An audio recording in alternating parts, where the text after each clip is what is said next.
This is the world's largest fish unboxing. One of the largest koi farms in America. This is Fitz's Fish Ponds. It's a 10-acre property with hundreds of thousands of koi fish. Over $1 million in fish right here in front of us. This is Brian Fitzsimmons. He's the owner of Fitz's Fish Ponds. Was I drunk in Japan? What was I thinking? This is one koi in this box. Oh my God. Guys, there are so many koi in this greenhouse alone. It seems like it's never gonna end. Probably over $1 million in this pond. $15,000 koi fish.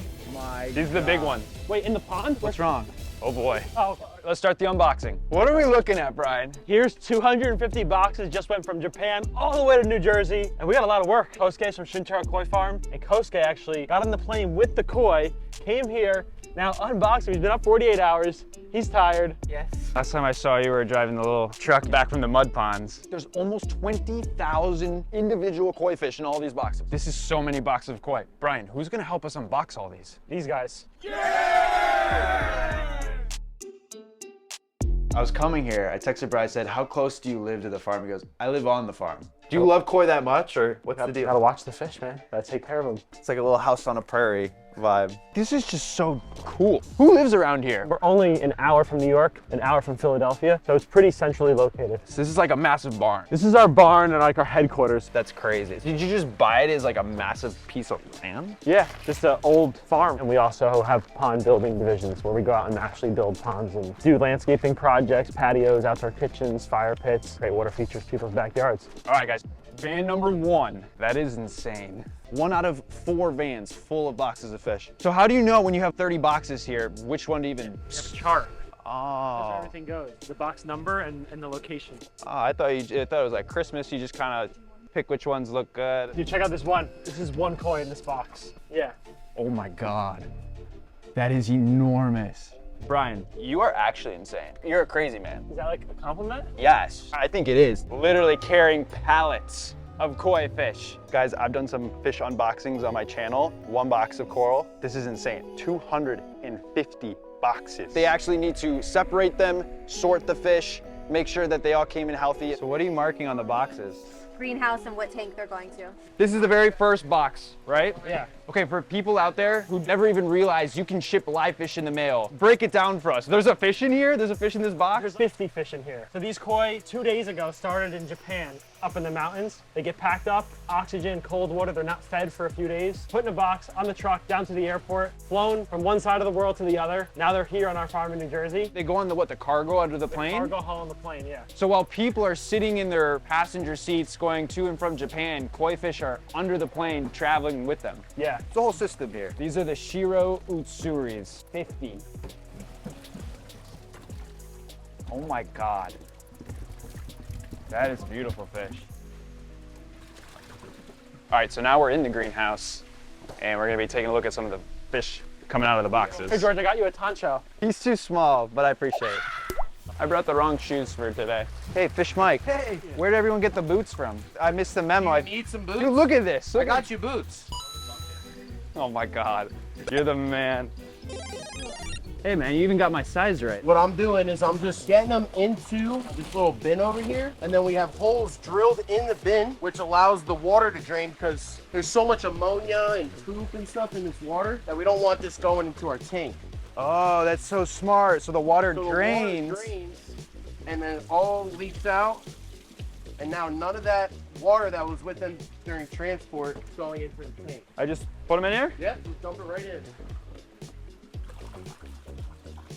Cool, right? They'll get acclimated to the water and they'll get used to it, and you'll see them take little gulps of air. What they're doing is they're flushing their gills out because there's so much ammonia built up in the bag over time that they just flush them out with all this new fresh water for them. So it's really good. So these guys have been in the box for a while now, anywhere between 24, 48 hours. You can see it's a little deflated, so the air is running out. What we want to do is get them into this beautiful, fresh, aerated water as quick as possible. You guys won't be able to smell it. It smells like really bad. So we don't want any of that going into the pond. We want it all to drain out. That is a toe size, first year of its life. So this fish is not even 1 year old. It's in its first year of life. They're pretty big. Like, these fish have been taken care of and grown out for a year. to come to the US and be sold to everybody. So it's really cool what they're doing. They look really good, so really happy with how everything's looking right now. Okay, so this is a type of koi called a golden corn. I think you now know why they're called golden corns. So these are all doits, so these are scaleless. The body of these fish is like perfectly smooth. Wow, that's crazy. It doesn't have scales. No scales at all. Completely scaleless. And that is called doitsu. Where is all this water going? It just drains out, and then we have a plant stream. The plants actually feed off of the ammonia and the fish waste. Kelly, what does that box say? How many pieces? 50? Right? That doesn't look like 50. I usually can just tell by looking at it, but to me it doesn't look like 50, so I'm gonna count them real quick. So, 3. He's counting the fish to just make sure he got 50.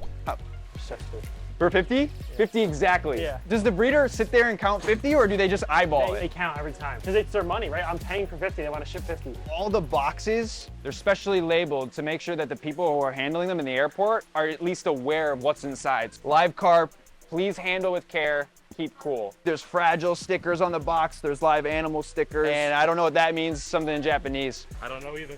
Pretty crazy though, if you ask me, that you're able to put a live fish in a box and send it across the world. They do all these little tactics. Over the years, through practice, they've been able to get a really high success rate in shipping live fish like this. So are you guys fish guys as well, or? No, I work in the warehouse. I work in the retail store in Fairfield. Everybody is here at the farm today. There's gotta be at least 20, maybe 30 people buzzing all over this farm to get this job done. Some of them probably, before they started working here, didn't know a thing about koi fish, and now they're unboxing some of the most amazing fish in the world. All right, so they just finished unloading all of the tosai, which are the little baby fish, into these ponds right here. Now Brian is putting on the nets. When you first put a koi fish into a pond or you move it, they tend to jump.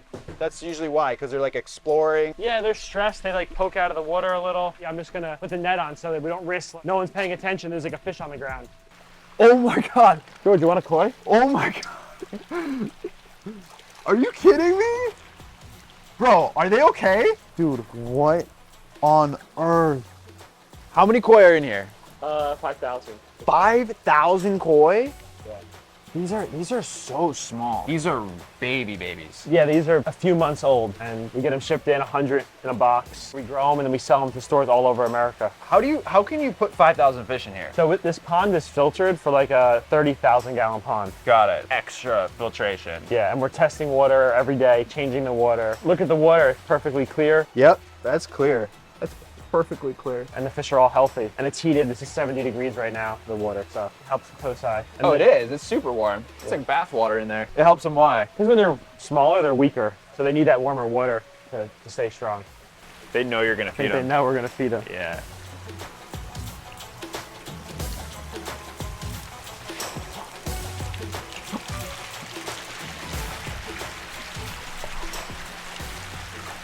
All right, I've lost track on what van number we're on now. It seems like it's never gonna end. This is the graveyard of boxes. All right, I gotta look like I'm doing something. Gotta help out somehow. Each one of these boxes weighs like 40, 50 pounds. Roughly. It's pretty heavy. Wait, George, did you want to see cows or koi? Why do you have cows? I thought this was a koi farm. For meat. What if we get hungry? We can't eat the koi. You don't eat those, do you? Yeah. I eat a lot of Culvers, but I can only imagine this is probably better and healthier. And you grew it yourself. Yeah, you know where your food comes from. That's nice, except for the part where you kill them. Why do you have so many tires? So we have 20 vehicles, then we'll recycle them. Why do you have tank tires? Fitz's army, So you do have a tank. pretty much. You have a tire problem, man. You need to retire. Where are we now? We're in the workshop where we fix all the trucks, change the tires, fix engines, small equipment like power washers, so we get it done. You have a full-time mechanic who just, this is all he does. Yeah. Oh, these are the new tank tires. Yeah. I want to see the tank. Where is the tank? The Fitz tank. I thought it'd be bigger. I'm sorry. We're here with AJ, Director of Marketing and Sales. What's in here? You don't want to go in there. What's in there? Don't go in there. Don't go in there. We're running back and forth from like greenhouse to try to capture all of the different koi that are coming out of the boxes. I'm doing my best to show you guys as much as I can. We got the cows over there just Watching us all unload. These are big greenhouses. How often are you building a new one? You said 1 or 2 a year. that many? Yeah, we just put one up. We just finished one. These are all the biggest fish that they brought over from Japan. They're also gonna be some of the most expensive fish. So Brian and Kosuke are bringing some of the first big fish in. This is our largest greenhouse. Just size-wise or fish-wise, like A volume of water and holds the most fish. These are all shintaro. what's your favorite koi fish? Sold fish. All right. Oh my God. Oh, this is nuts. What is this one? This one is so cool. It's like a big, massive bar of gold. Yeah, it's cool. It's for sale. It's not sold. How much would you sell a fish like this for? Maybe 5K. That much? Yeah. Wow. This is the easy one. This is a Showa. This is a Showa. The Yeah. red, black, and white. Yeah. They're like one of the most expensive. Yeah, it's one of the top 3 Gosanke ones. It's another, like, it's just cool. Like, there's not many people that breed like these weird Deutsch koi. Dude, that fish was so cool. Okay, this guy. Wow. How do you handle them with such grace? Very carefully. You know what it reminds me of? You ever seen like guys at like a pizzeria like spinning pizzas? I used to do that. No wonder you're so good at this. No, I'm just kidding. So you cut them from the bottom. Yeah, just don't cut the koi.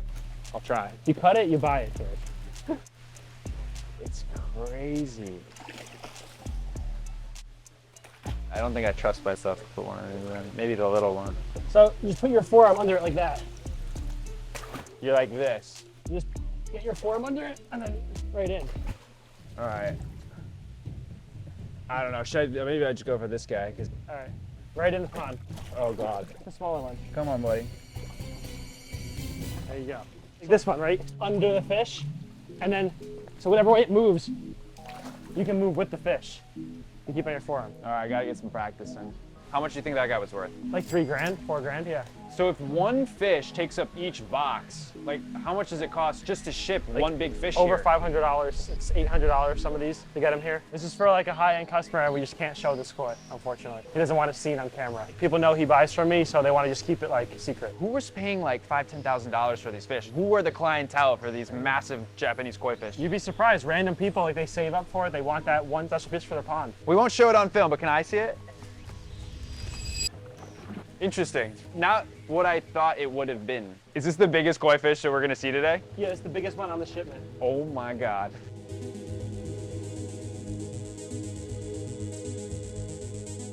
So this fish was actually entered in the All Japan Koi Show. I think it won 2nd place, Best Asagi. How big is it? 85 centimeters. It's like 2 to 3 feet long. This is 3 Subway sandwiches right here. No, this is like 4 Subway sandwiches. Subway's been real skimpy lately. Its eyes are so cool. It's got like perfect orange eyes. So this is a type of fish called an asagi, Yeah. which is basically like the bottom half of the fish is like a bright orange and the top half is this scaled pattern. What makes this fish so special? This one is so valuable because see how like the scales on it, all perfect? Uh-huh. That's what people pay for. That pattern, the fact that it still has potential, it's only 4 years old, so it could get even bigger. This in America, but any show, Best Asagi. It was already sold. Yeah, it's already sold. Can you tell us how much it's worth? Tens of thousands? Yeah, Tens of thousands. yeah. Oh, wow. How much is this fish worth? Those are worth a lot because you don't ever get a Harawaki like a Tancho and Ginrin.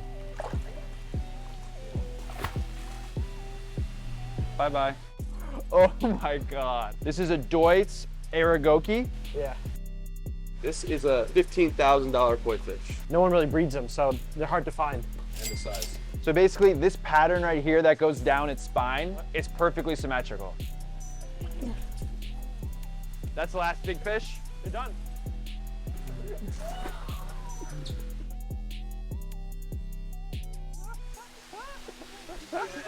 So every single fish that you saw actually comes with a certificate from the breeder. So Kosuke just opened up his suitcase. These are what the certificates look like. That's pretty cool. That's pretty legit. You're pulling up the big mama. Yeah. This is a huge koaku. One of our biggest fish at the farm. That's still for sale. How much do you think it is? Like 10 grand. Sell me this fish. I think your mom would love it. There you go, I got one. I got one. Oops. My mom would love this fish. Carol, you need this fish. No, but really nice kahaku from Shintaro. We got it last shipment and it's doing really good. Good body on the fish. I think it would look great in anyone's pond. Oh my God, look at all these little babies. We call this the champion house. We just put the massive big koi in here. The rarest fish. Between like 10 and 50,000. So the most expensive fish in here is like 50,000. Yeah. What's the value of all the koi in this pond? Probably over $1 million in this pond. Just in koi? Yeah. Does that ever make you nervous that you have that much money just like swimming? Really nervous. This pond in particular, we have 4 different circuits running 4 different systems. Just in case something happens, the pond won't go down. This is really impressive. These fish are enormous. They're so big and so defined in their colorations and patterns. So one of the rarest in here is a kage kiyetsuri. See the yellow and black fish? It's a little bit like a shadow on it. Kage means shadow in Japanese, and it's something you don't see all the time. Another really rare koi. This is a kindai showa with a heart on its side. You see it right there? Oh yeah, of course. Yeah, so that's something really cool. We got a really big akamatsuba, which is a red fish with a black net pattern. Fish is over 1 meter. Kiyetsuri, another fish that's really good. There, 2 beautiful showa. So we keep some of the best fish in here. These are torpedoes. Which one's the biggest? That one? This is the biggest one? Dude, to ship that thing here, it was $4,000 just to ship it here. Out of all the koi fish that you have on the farm, what percentage are tosai, which are babies, versus adults? About 90% is tosai. 90% of your sales are coming from the little babies? Yeah. Really? I would not have thought that. So like today's shipment, we have 19,000 small koi and 700 big koi. We sell the most small koi. Give me the economics behind it. Core business for us is like between $50 and like $1,000. Yeah. And occasionally we sell like massive fish for like 30, 40 grand. It's not every day. This is called a kimonru. You can see it's like a black and white fish. They change color, like the black and the white will change. Depending on pH, temperature, the fish will change. So it's really cool to have in your pond. You might buy it and it'll look one way. 2 years later, it could look completely different. How long can koi live for? I mean, there's like a myth one koi lived for like 100 years. I don't know how true it is, but koi can live 50, 60, 70 years. Average lifespan for koi, 20 to 30 years. So I heard a rumor that you have like photographic memory when it comes to koi. Who told you this? Is that true? You can literally remember every single koi you've ever bought? I mean, not like small fish, but like the size. I know where it's from, how much I paid for it. Like even if it was like a couple years ago? Yeah. To me, it's normal. Somebody else might think it's weird or a superpower, but I just know it. It's crazy. This pond has to be one of the most insane koi ponds and koi collections that I've ever seen. And you've been all over the world seeing koi, right, George? Yeah, 2.5 years ago that I met you in Japan, Yeah. I literally showed up to Japan with no knowledge. You were just in it, asking thousands of questions and learning, and now you're like really into the hobby. Remember to subscribe to my channel for more videos of fish farms, fish breeders, aquariums, the biggest and best around the world. If you enjoyed this video, make sure to click right here for the next video in this series.